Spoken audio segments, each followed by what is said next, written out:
Assalamualaikum. Hai anak-anak kelas 6. Apa kabarnya hari ini?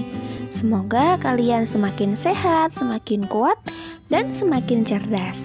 Pada kesempatan kali ini, Bu Alivia dan Fanbi akan membahas materi tematik tema 3, subtema 1, pembelajaran 1 yang berjudul Penemuan yang Mengubah Dunia. Adapun kompetensi dasar dan indikator dalam pembelajaran hari ini yaitu sebagai berikut.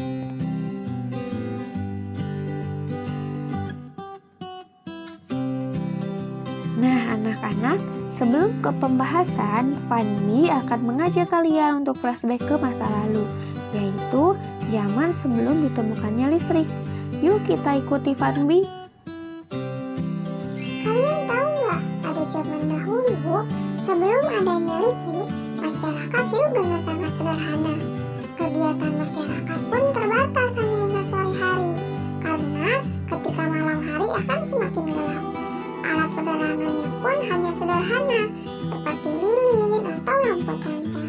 Seperti anak pada gambar berikut ini, karena belum adanya lampu di zaman itu, maka anak-anak pun belajar hanya dibantu alat penerangan lilin saja. Dan alat untuk kebutuhan sehari-hari pun belum secanggih pada zaman kalian loh. Seperti setrika tradisional yang ketika akan digunakan sebelumnya harus diisi arang yang sudah dipanaskan, baru bisa digunakan. Alat lainnya yaitu seperti guci tempat penampungan air minum, papan penggilasan untuk mencuci, kompor minyak tanah untuk memasak, lampu tempel untuk penerangan, dan masih banyak lagi alat-alat yang masih belum menggunakan listrik pada zaman ini. Nah sekarang yuk kita kembali lagi ke masa depan. Pada zaman ini, kegiatan masyarakat tidak hanya hingga sore hari, malam hari pun masih terlihat ramai. Hal ini karena pada zaman sekarang, listrik sudah mulai ditemukan dan sudah tersebar ke daerah-daerah. Lampu-lampu menerangi jalan dan rumah-rumah. Pada zaman ini pun, kegiatan masyarakat sangat terbantu dengan adanya alat-alat yang semakin canggih, seperti setrika listrik. Cara menggunakannya pun sangat mudah, hanya perlu dialiri listrik saja. Mencuci baju pun semakin mudah dengan adanya mesin cuci. Alat-alat lainnya yaitu seperti lampu belajar, dispenser untuk menampung air minum, rice cooker untuk memasak nasi, komputer, laptop, HP, dan masih banyak lagi alat-alat yang menggunakan listrik yang sangat membantu pekerjaan manusia. Wah, berarti hebat sekali ya. Orang yang menemukan listrik bisa mengubah dunia dan dapat mempermudah pekerjaan manusia. Yap, betul Fanbi. Oh iya, apakah kalian tahu siapa penemu listrik? Aku tahu. Siapa Fanbi? Michael Faraday, ilmuwan yang berasal dari negara Inggris yang telah berjasa di bidang magnet dan listrik. Oleh karena itu, ia dijuluki sebagai Bapak Listrik. Wah, hebat ya Fanbi. Iya betul, karena penemuan Faraday, kita tidak usah gelap-gelapan lagi di rumah. Tapi bagaimana ya caranya listrik bisa sampai ke rumah-rumah kita? Begini Fanbi, sebelum listrik sampai di rumah kita, listrik melewati beberapa lintasan. Nanti akan Bu Alivia bahas. Supaya kalian semakin paham, yuk kita bahas dulu tentang listrik. Nah, sebenarnya apa sih listrik itu? Arus listrik adalah muatan yang mengalir dari potensial tinggi atau kutub positif menuju potensial rendah atau kutub negatif. Dalam rangkaian listrik, perbedaan potensial ini disebut dengan tegangan atau potensial listrik. Rangkaian listrik adalah susunan komponen-komponen listrik yang dihubungkan dengan sumber listrik sehingga menghasilkan arus listrik.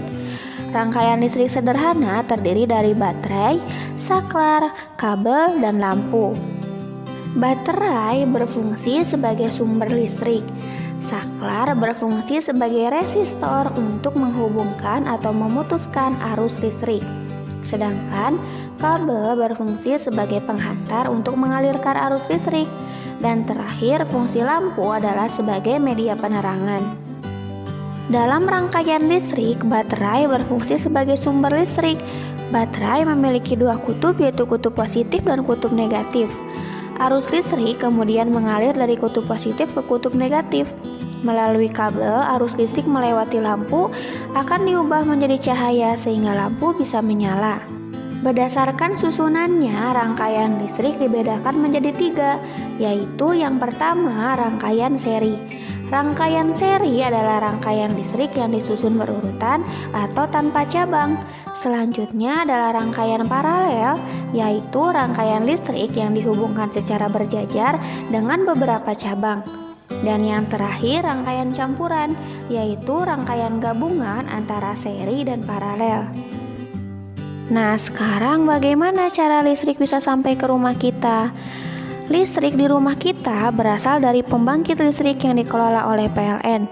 Mula-mula, listrik yang dihasilkan PLN dinaikkan tegangannya menggunakan trafo step up menjadi sekitar 500.000 volt. Listrik kemudian dialirkan melalui sutet atau singkatan dari saluran udara tegangan ekstra tinggi. Sebelum dialirkan ke rumah-rumah, tegangan listrik dari sutet diturunkan terlebih dahulu menggunakan trafo step down menjadi 110-220 volt dan kemudian listrik dialirkan ke setiap rumah. Dengan adanya listrik di rumah kita, memudahkan kita untuk melakukan berbagai aktivitas.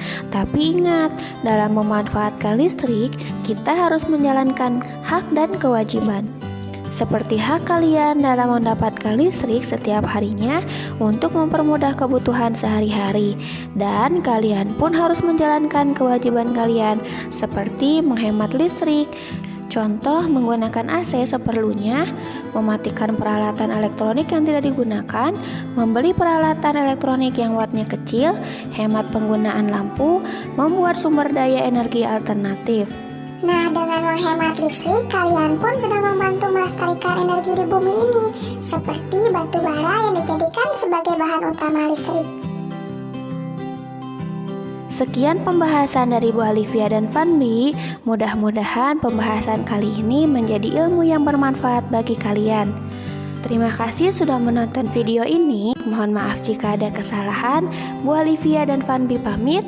Jaga kesehatan dan tetap semangat. Wassalamualaikum warahmatullahi wabarakatuh.